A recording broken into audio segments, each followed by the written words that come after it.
സംസ്ഥാനത്ത് കോവിഡ് കേസുകൾ കുതിച്ചുയരുന്നതിനാൽ ആശുപത്രികളിൽ അതീവ ജാഗ്രതാ നിർദ്ദേശവുമായി ആരോഗ്യവകുപ്പ്. സ്ഥിരമായി മറ്റ് രോഗങ്ങളുള്ളവരിലാണ് വൈറസ് അതിവേഗം പടരുന്നത്. നിലവിലെ കോവിഡിന്റെ വകഭേദം കണ്ടെത്താനുള്ള പരിശോധന നടത്തിവരുന്നതായും ആരോഗ്യവകുപ്പ് അറിയിക്കുന്നു.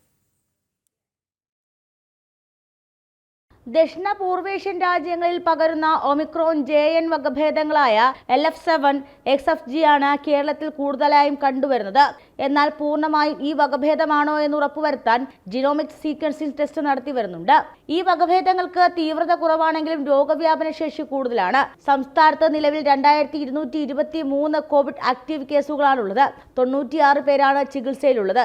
അവരിൽ ഭൂരിപക്ഷം പേരും മറ്റു രോഗങ്ങളിലുള്ളവരാണ്. എറണാകുളം ജില്ലയിൽ 431 കേസുകളും കോട്ടയത്ത് 426 കേസുകളും തിരുവനന്തപുരത്ത് 365 കേസുകളുമാണ് റിപ്പോർട്ട് ചെയ്തിട്ടുള്ളത്.